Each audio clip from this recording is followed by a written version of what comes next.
شروع اللہ کا نام لے کر جو بڑا مہربان نہایت رحم والا ہے۔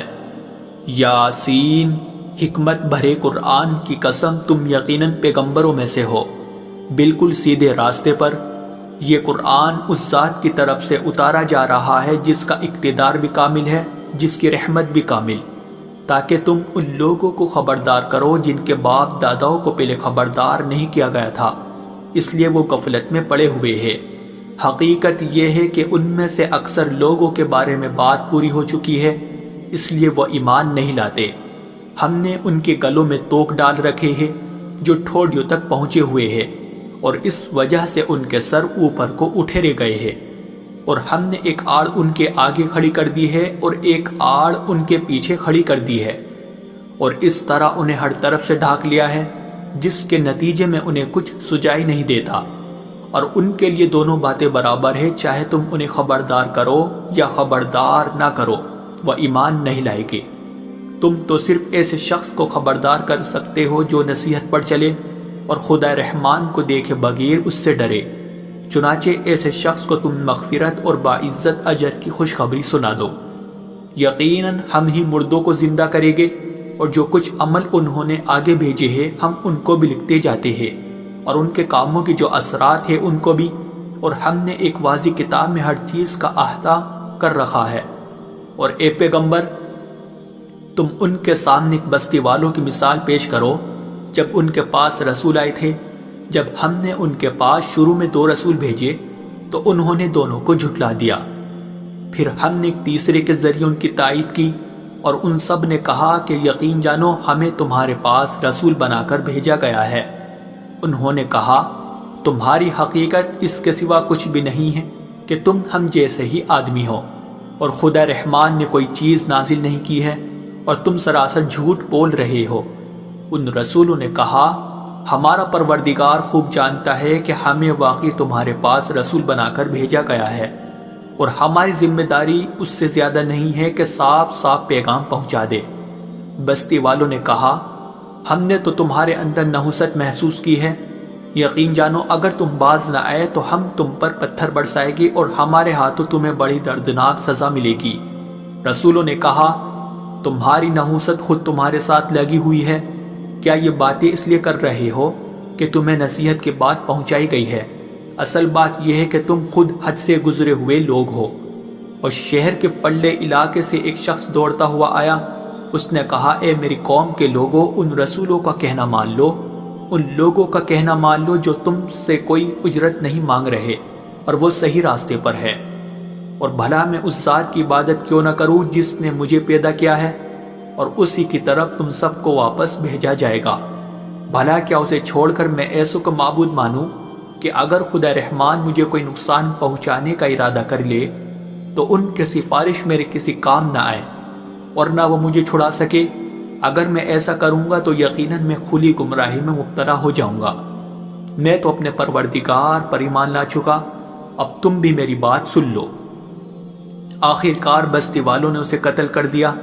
اور اللہ کی طرف سے اس سے کہا گیا کہ جنت میں داخل ہو جاؤ۔ اس نے جنت کی نعمتیں دیکھ کر کہا کہ کاش میری قوم کو معلوم ہو جائے کہ اللہ نے کس طرح میری بخشش کی ہے اور مجھے باعزت لوگوں میں شامل کیا ہے۔ اور اس شخص کے بعد ہم نے اس کی قوم پر آسمان سے کوئی لشکر نہیں اتارا، اور نہ ہمیں اتارنے کی ضرورت تھی، وہ تو بس ایک ہی چنگھاڑ تھی جس سے وہ ایک دم بجھ کر رہ گئے۔ افسوس ہے ایسے بندوں کے حال پر، ان کے پاس کوئی رسول ایسا نہیں آیا جس کا وہ مذاق نہ اڑاتے رہے ہو۔ کیا انہوں نے نہیں دیکھا کہ ان سے پہلے ہم نے کتنی قوموں کو اس طرح ہلاک کر چکے ہیں کہ وہ ان کے پاس لوٹ کر نہیں آتے؟ اور یہ جتنے لوگ ہیں ان سبھی کو اکٹھا کر کے ہمارے سامنے حاضر کیا جائے گا، اور ان کے لیے ایک نشانی وہ زمین ہے جو مردہ پڑی ہوئی تھی، ہم نے اسے زندگی عطا کی، اور اس نے غلہ نکالا جس کی خوراک یہ کھاتے ہیں، اور ہم نے اس زمین میں کھجوروں اور انگوروں کے باغ پیدا کیے، اور ایسا انتظام کیا کہ اس میں سے پانی کے چشمے پھوٹ نکلے تاکہ یہ اس کی پیداوار میں سے کھائے، حالانکہ اس کو ان کے ہاتھوں نے نہیں بنایا تھا۔ کیا پھر بھی یہ شکر نہیں کریں گے؟ پاک ہے وہ ذات جس نے ہر چیز کے جوڑے جوڑے پیدا کیے ہیں، اس پیداوار کے بھی جو زمین اگاتی ہے اور خود ان انسانوں کے بھی اور ان چیزوں کے بھی جنہیں یہ لوگ ابھی جانتے تک نہیں ہیں، اور ان کے لیے ایک اور نشانی رات ہے، ہم اس پر سے دن کا چھلکا اتار لیتے ہیں تو وہ یکایک اندھیرے میں رہ جاتے ہیں اور سورج اپنے ٹھکانے کی طرف چلا جا رہا ہے۔ یہ سب اس ذات کا مقرر کیا ہوا نظام ہے جس کا اقتدار بھی کامل ہے، جس کا علم بھی کامل، اور چاند ہے کہ ہم نے اس کی منزل تاب تول کر مقرر کر دی ہے، یہاں تک کہ وہ جب ان منزلوں کے دورے سے لوٹ کر آتا ہے تو کھجور کی پرانی ٹہنی کی طرح پتلا ہو کر رہ جاتا ہے۔ نہ تو سورج کی مجال ہے کہ وہ چاند کو جا پکڑے اور نہ رات دن سے آگے نکل سکتی ہے، اور یہ سب اپنے اپنے مدار، اور ان کے لیے ایک اور نشان یہ ہے کہ ہم نے ان کی اولاد کو بھری ہوئی کشتی میں سوار کیا، اور ہم نے ان کے لیے اسی جیسی اور چیزیں بھی پیدا کی جن پر یہ سواری کرتے ہیں، اور اگر ہم چاہیں تو انہیں غرق کر ڈالے، جس کے بعد نہ تو کوئی ان کی فریاد کو پہنچے اور نہ ان کی جان بچائی جا سکے۔ لیکن یہ سب ہماری طرف سے ایک رحمت ہے اور ایک معین وقت تک زندگی کا مزہ اٹھانے کا موقع ہے جو انہیں دیا جا رہا ہے۔ اور جب ان سے کہا جاتا ہے کہ بچو اس عذاب سے جو تمہارے سامنے ہے اور جو تمہارے مرنے کے بعد آئے گا تاکہ تم پر رحم کیا جائے، تو وہ ذرا کان نہیں دھرتے، اور ان کے پروردگار کی نشانیوں میں سے کوئی نشانی ایسی نہیں آتی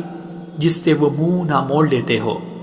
اور جب ان سے کہا جاتا ہے کہ اللہ نے تمہیں جو رزق دیا ہے اس میں سے غریبوں پر بھی خرچ کرو، تو یہ کافی لوگ مسلمانوں سے کہتے ہیں کہ کیا ہم ان لوگوں کو کھانا کھلائے جنہیں اگر اللہ چاہتا تو خود کھلا دیتا؟ مسلمانوں، تمہاری حقیقت اس کے سوا کچھ بھی نہیں کہ تم کھلی گمراہی میں پڑے ہوئے ہو، اور کہتے ہیں کہ یہ قیامت کا وعدہ کب پورا ہوگا؟ مسلمانوں بتاؤ اگر تم سچے ہو۔ دراصل یہ لوگ بس ایک چنگاڑ کا انتظار کر رہے ہیں جو ان کی حجت بازی کے عین درمیان انہیں آ پکڑے گی، پھر نہ یہ کوئی وصیت کر سکے گے اور نہ اپنے گھر والوں کے پاس لوٹ کر جا سکے گے، اور سور پھونکا جائے گا تو یکایک اپنی قبروں سے نکل کر اپنے پروردگار کی طرف تیزی سے روانہ ہو جائے گے، کہے گے کہ ہائے ہماری کم بختی، ہم نے کس نے ہمارے مرکز سے اٹھا کھڑا کیا ہے؟ جواب ملے گا کہ یہ وہی چیز ہے جس کا خدا رحمان نے وعدہ کیا تھا اور پیغمبروں نے سچی بات کہی تھی، اور کچھ نہیں، بس ایک زور کی آواز ہوگی جس کے بعد یہ سب کے سب ہمارے سامنے حاضر کر دیے جائیں گے۔ چنانچہ اس دن کسی شخص پر کوئی ظلم نہیں ہوگا اور تمہیں کسی اور چیز کا نہیں، بلکہ انہی کاموں کا بدلہ ملے گا جو تم کیا کرتے تھے۔ جنت والے لوگ اس دن یقیناً اپنے مشغلے میں مگن ہوگے، اور وہ ان کی بیویاں گھنے سایوں میں آرام دانشتوں پر ٹیک لگائے ہوئے ہوگے۔ وہاں ان کے لیے میوے ہوگے اور انہیں ہر وہ چیز ملے گی جو وہ منگوائے گے۔ رحمت والے پروردگار کی طرف سے انہیں سلام کہا جائے گا، اور کافروں سے کہا جائے گا کہ اے مجرموں، آج تم مومنوں سے الگ ہو جاؤ۔ اے آدم کے بیٹو، کیا میں نے تمہیں یہ تاکید نہیں کر دی تھی کہ تم شیطان کی عبادت نہ کرنا، وہ تمہارا کھلا دشمن ہے، اور یہ کہ تم میری عبادت کرنا، یہی سیدھا راستہ ہے۔ اور حقیقت یہ ہے کہ شیطان نے تم میں سے ایک بڑی خلقت کو گمراہ کر ڈالا، تو کیا تم سمجھتے نہیں تھے؟ یہ ہے وہ جہنم جس سے تمہیں ڈرایا جاتا تھا، آج اس میں داخل ہو جاؤ کیونکہ تم کفر کیا کرتے تھے۔ آج کے دن ہم ان کے منہ پر مہر لگا دیں گے، اور ان کے ہاتھ ہم سے بات کریں گے، اور ان کے پاؤں گواہی دیں گے کہ وہ کیا کمائی کیا کرتے تھے۔ اور اگر ہم چاہیں تو یہیں دنیا میں ان کی آنکھیں مل یا میٹ کر دیں، پھر یہ راستے کی تلاش میں بھاگے پھرے، لیکن انہیں کہاں کچھ سجا۔ اور اگر ہم چاہیں تو ان کی اپنی جگہ پر بیٹھے بیٹھے ان کی صورتیں اس طرح مسخ کر دے کہ یہ نہ آگے بڑھ سکے اور نہ پیچھے لوٹ سکے۔ اور ہم جس شخص کو لمبی عمر دیتے ہیں اسے تخلیقی اعتبار سے الٹ ہی دیتے ہیں، کیا پھر بھی انہیں عقل نہیں آتی؟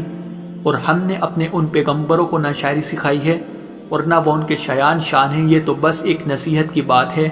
اور ایسا قرآن جو حقیقت کو کھول کھول کر بیان کرتا ہے تاکہ ہر اس شخص کو خبردار کرے جو زندہ ہو، اور تاکہ کفر کرنے والوں پر حجت پوری ہو جائے۔ اور کیا انہوں نے یہ نہیں دیکھا کہ ہم نے اپنے ہاتھوں کی بنائی ہوئی چیزوں میں سے ان کے لیے موشی پیدا کیے، اور یہ ان کے مالک بنے ہوئے ہیں، اور ہم نے ان موشیوں کو ان کے قابو میں دے دیا ہے،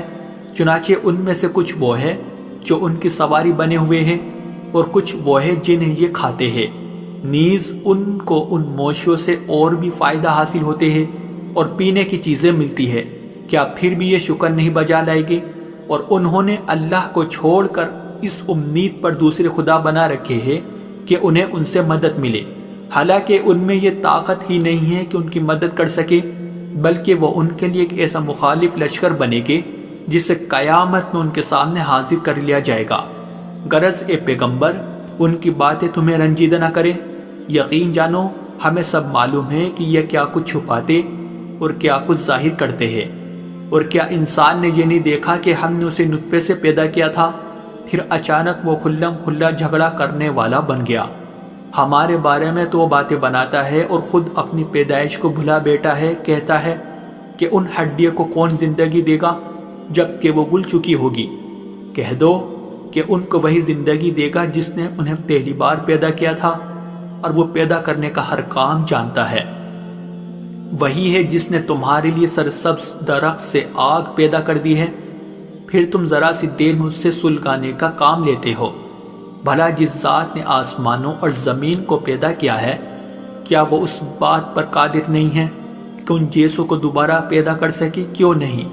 جبکہ وہ سب کچھ پیدا کرنے کی پوری مہرت رکھتا ہے۔ اس کا معاملہ تو یہ ہے کہ جب وہ کسی چیز کا ارادہ کر لے تو صرف اتنا کہتا ہے کہ ہو جا، بس وہ ہو جاتی ہے۔ غرض پاک ہے وہ ذات جس کے ہاتھ میں ہر چیز کی حکومت ہے، اور اسی کی طرف تم سب کو آخر کار لے جایا جائے۔